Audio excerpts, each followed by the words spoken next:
Oi, aqui é o Leonardo do Minuto da Terra. E antes de começar esse vídeo, eu quero pedir para você se inscrever no canal, já que metade da nossa audiência não é inscrita. E só com a ajuda de vocês nós vamos chegar nos 500 mil inscritos e continuar fazendo vídeos, inclusive sobre cocô, como as próximas 4 histórias, começando com: será que o bebê faz xixi e cocô dentro da barriga da mãe? A pequena cicatriz no meio do seu abdômen marca o lugar onde, por cerca de 9 gloriosos meses, todos os nutrientes que você precisava para crescer, se desenvolver e sobreviver fluíam direto para sua corrente sanguínea, enquanto você apenas flutuava dentro de uma bolsa com líquido amniótico. Mas você já se perguntou o que acontecia com suas outras funções corporais enquanto estava naquele espaço fechado? Para ser um pouco mais claro, você sabe se fazia xixi e cocô lá dentro? A resposta à pergunta número 1 é sim, com certeza. Os embriões começam a fazer xixi depois de apenas 2 meses de desenvolvimento, por volta de quando eles começam a deglutição, ou seja, beber o líquido amniótico. Isso significa que os fetos passam 7 meses bebendo a própria urina, mas isso não é tão nojento quanto parece. Para começar, a urina, ao contrário das fezes, é estéril, por isso não tem bactérias que possam deixar o bebê doente. Além disso, os resíduos que normalmente são expelidos na urina, como o excesso de nitrogênio, são filtrados do feto e entregues, através do cordão umbilical, de volta para a mãe para serem eliminados. E com relação aos resíduos que nos livramos pelo cocô?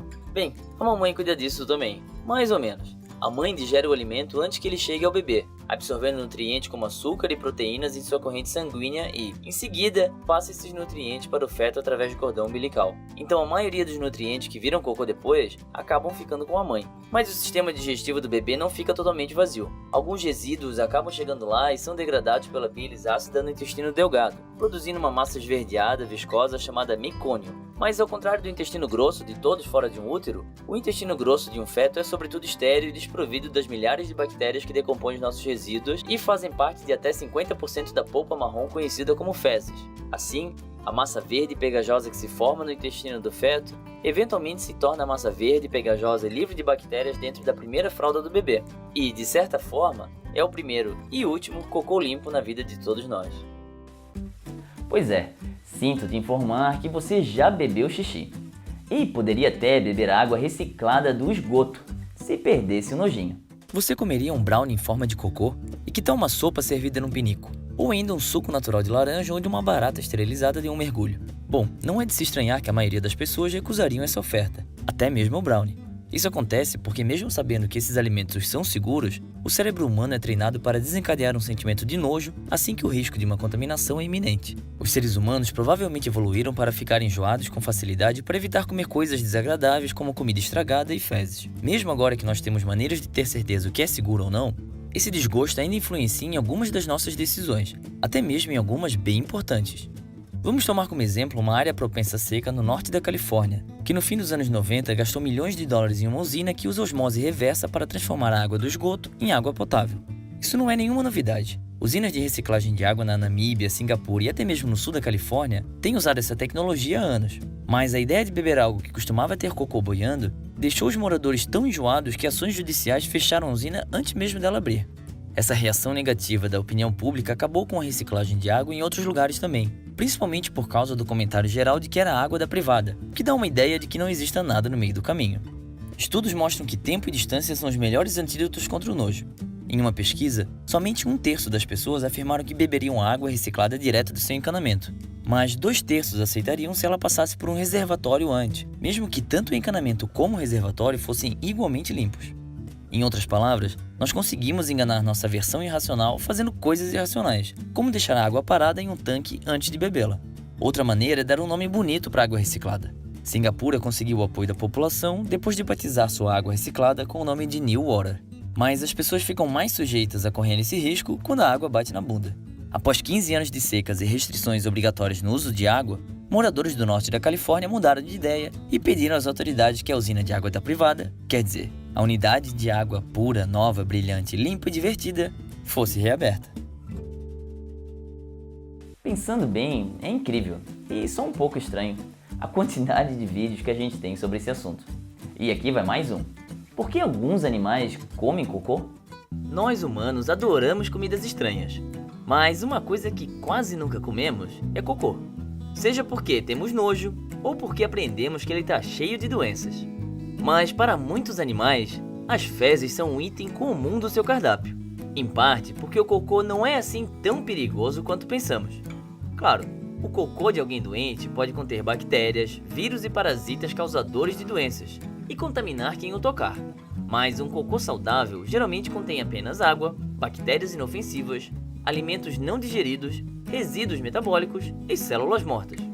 Centros de controle de envenenamento consideram a ingestão acidental de cocô, humana ou não, como minimamente tóxica. E alguns médicos chegam até a prescrever pílulas de cocô de pessoas saudáveis para combater infecções mais severas do intestino. Além disso, como o processo digestivo normalmente não consegue extrair todos os nutrientes da comida, o cocô é nutritivo. Herbívoros, por exemplo, deixam 30% dos nutrientes da sua refeição no seu cocô. Como resultado, besouros e moscas se alimentam quase que exclusivamente dos nutrientes do cocô de outros animais. Por milhares de anos, os seres humanos construíram seus banheiros sobre chiqueiros de porcos, pois eles conseguem obter quase todos os nutrientes que precisam do cocô humano. Cães costumam cheirar todo o cocô que aparece pela frente, e pode ter certeza que eles vão usar esse poderoso olfato para farejar um cocô fresco que tenha vitaminas ou enzimas que eles precisam. E alguns animais catam nutrientes que sobraram do seu próprio cocô com certa frequência. Por exemplo, quando gorilas se alimentam de sementes muito duras, suas bactérias intestinais conseguem amolecê-las, mas não extraem todos os nutrientes. Então, quando a vida está difícil, os gorilas comem seu próprio cocô para absorver a gordura e sódio das sementes. Já o casuar do sul se alimenta de uma fruta tão grande e o seu aparelho digestivo é tão pequeno que pedaços inteiros da fruta saem no seu cocô. E aí você já deve imaginar o que ele faz em seguida, né? Outros animais são obrigados a comer seu próprio cocô. Os coelhos, por exemplo, comem o mesmo que outros ruminantes, como as vacas. Mas elas têm um sistema digestório longo, o que dá aos micróbios tempo para decompor as células vegetais. E os coelhos não. Então, depois de uma gostosa refeição à base de plantas, eles produzem um cocô coberto de muco, que contém um alimento parcialmente digerido e os micróbios encarregados dessa digestão. Em seguida, eles comem isso de volta, para recuperar os nutrientes perdidos e trazer os micróbios de volta para suas entranhas. E só então o coelho faz cocô de verdade. Os koalas também precisam comer seu próprio cocô, quer dizer, o cocô da mãe deles. A alimentação dos koalas é à base de folhas de eucalipto, que são fibrosas e tóxicas, e os bebês não nascem com as bactérias necessárias para essa refeição.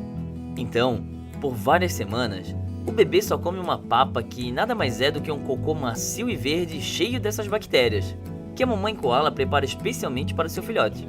Essa papa fornece os nutrientes e micróbios necessários para que ele consiga digerir seu futuro alimento. Ou seja, quando o assunto é papinha de bebê koala, esse número 2 vem em primeiro lugar. Se faz bem para os koalas receber uma dose de micróbios num cocô que não é seu, quer dizer que nós temos algo em comum com os koalas.